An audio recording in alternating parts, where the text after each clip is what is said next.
আসসালামু আলাইকুম প্রিয় দর্শক, সবাই কেমন আছেন? আলহামদুলিল্লাহ, আমি আল্লাহর রহমতে অনেক ভালো আছি। আজকে রোজা আমার 4টা হয়ে গেল আলহামদুলিল্লাহ।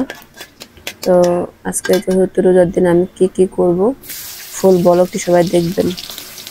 কি করব না সব শেয়ার করবো আপনাদের সঙ্গে। সবাই সাথে থাকবেন, ভিডিওটা একটু শেয়ার করে দিবেন, ভালো লাগলে লাইক দিবেন। আজকে হলো মুরগির মাংস রান্না করব। দেশি মুরগির মাংস ছোট ছোট পিস করে কেটে নিয়েছি। আর আজকে মাংসগুলো রান্না করবো একটু আলু দিয়ে ঝোল করে রান্না করব, আর মটরশুঁটি দিয়ে পোলাও রান্না করব। আলু আর মটরশুঁটির পোলাও। তো চলুন ফুল ভিডিওটি ফুল বরফটি আমরা দেখে নিই। ফুল বরফটি দেখলে বুঝতে পারবেন আমি কীভাবে কী করছি।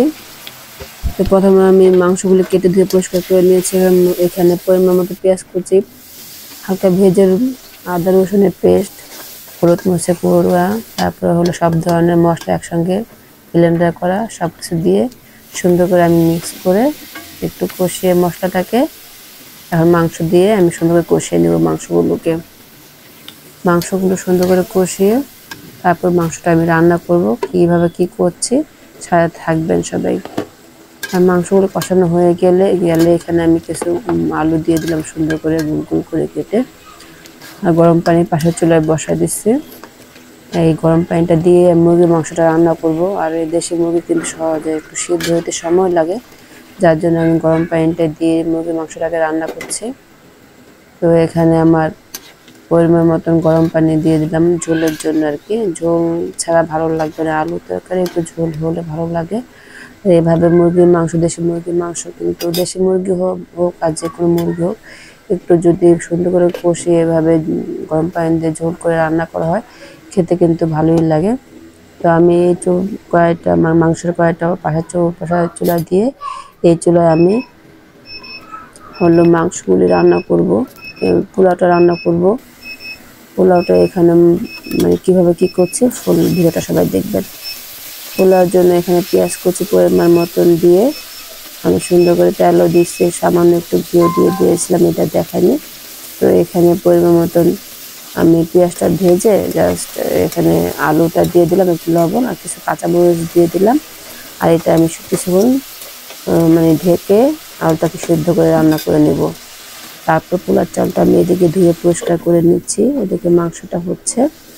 এটা 2-4 মিনিটের মধ্যে যখন একটু সিদ্ধ হয়ে আসবে আলুটা, আমি অফ ক্যামেরা কিন্তু আলুটাকে সুন্দর করে ভেজে ঢেকে রেখে দিয়েছিলাম। একটু লাল লাল হলে তার মধ্যে এদিকে পোলার চালগুলো আমি সুন্দর করে ধুয়ে রেখে দিয়েছিলাম, এগুলো দিয়ে দিলাম। এখন এই পর্যায়ে সুন্দর করে আমি চালগুলো একটু ভাজা ভাজা হলে আমি ঠান্ডা পানি দিয়ে পোলাওটাকে রান্না করবো আজকে।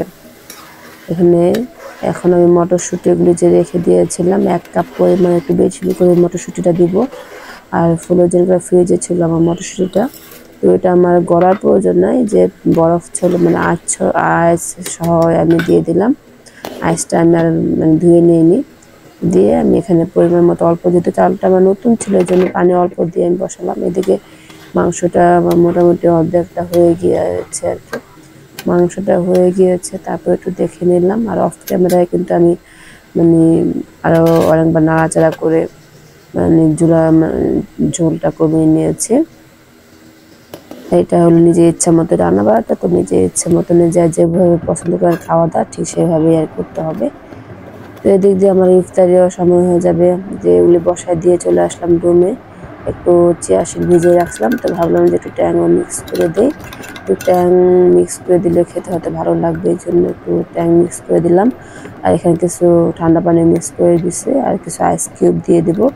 আর শুক্রবারের জন্য, আর আমার জন্য শুক্রবার শরবতটা কম খায়, যার জন্য ওর জন্য একটু ছোটো মানে অল্প করে নিয়েছে, আর আমি একটু বেশি করে নিলাম শরবতটা। ইফতার করে পানিটা আমাকে মানে খেতে বেশি ভালো লাগে, পানি জাতীয় শরবতগুলো আর কি। তো অন্য কোনো শরবত করবো না, বেশি শরবত করলে আবার দেখা যাবে যে পানি খেলে আর অন্য কোনো খাবারই খাওয়া যায় না। তো যাই হোক, তো এই শরবতগুলো আমি সুন্দর করে এভাবে রেডি করে নিলাম।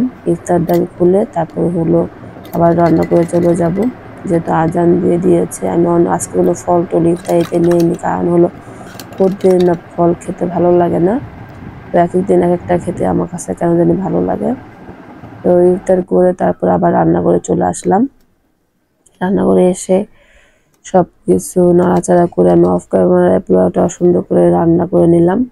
মানে অফ ক্যামেরা বলতে যখন পানি দিয়ে গিয়েছিলাম তো পানিটা শুকিয়ে গেছে, তো উল্টাপাল্টা নাড়াচাড়া করে আমি পুরো রেডি করে নিয়েছি। এদিকে মাংসটাও হয়ে গেছে, একটু শাক বাটা দিয়ে মাংসটাকে সবগুলো আমি নামিয়ে চলে যাব আমি খাওয়ার জন্য, যেহেতু ইফতার করেছি শুধু শরবত দিয়ে, আজকে অন্য কিছুই রাখিনি। সেজন্য আর এখানে একটু কাবাব ভেজে নিলাম।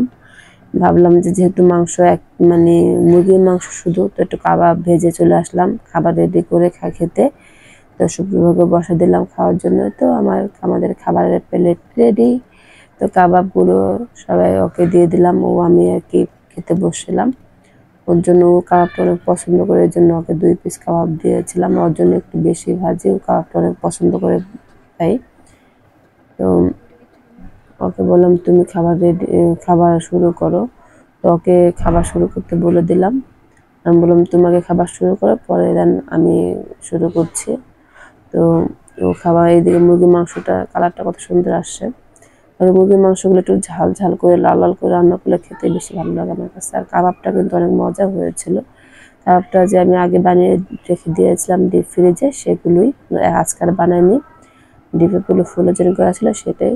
তো খেয়ে বললো যে অনেক মজা হয়েছে, তুমি খেতে বসো। তো আমিও বসলাম খেতে, ওকে মানে ওরটা একটু ভিডিও করে দেখিয়ে দিলাম। আমিও খেতে বসলাম। তো আমিও প্রথমে কাবাব দিয়ে 1 পিস খেয়ে নিলাম, মানে কাবাব দিয়ে 1 পিস খেয়ে তারপর মুরগির মাংস নিয়েছিলাম। আর এখনকার টমেটোগুলি খেতে একদমই ভালো লাগছে না, কেন বুঝলাম না। একদম ফ্রেশ টমেটো ছিল, ফ্রিজে ছিল অনেকদিন যাবত। তো টমেটোটা খেতে ভালো লাগছিল, একটু কেমন জানি গন্ধ গন্ধ লাগছিল। তো এখনকার টমেটোগুলো এমন কিনা জানি না, বুঝতে পারি না। তো যা হোক, দেখা যায় যে পোলাওর সাথে একটু টমেটো না হলে ভালো লাগে না। আর এইভাবে মটরশুঁটি দিয়ে কে পোলাও পছন্দ করেন কমেন্টস করে জানাবেন। আমার কাছে অনেক ভালো লাগে পোলাওটা এভাবে রান্না করলে, একদম সিম্পল একটা রেসিপি, আর খেতে অনেক দারুণ হয়। মানে অল্প তেল আর ঘি মিক্স করে জাস্ট এই পোলাওটা খেতে, মানে একটু একটা আলু, মটরশুঁটি পরিমাণ মতন ইচ্ছে মতো আর কি, বেশি দিয়ে করলেও সমস্যা না। আজকে যেমন আমি অনেক বেশি দিয়ে করেছি, আমার কাছে অনেক ভালো লাগছে বিধায় আর কি। তো আমি প্রায় এটা করে থাকি, সবসময় ভিডিও করি না, কারণ হলো এক জিনিস কতবার দেখাবো আর কি। আর আপনাদের ওরকম কোনো কমেন্টস পাই না যে ভালো লাগা বা খারাপ লাগা ওরকম। তো সবাই ভালোই বলেন, খারাপ কেউ বলেন না।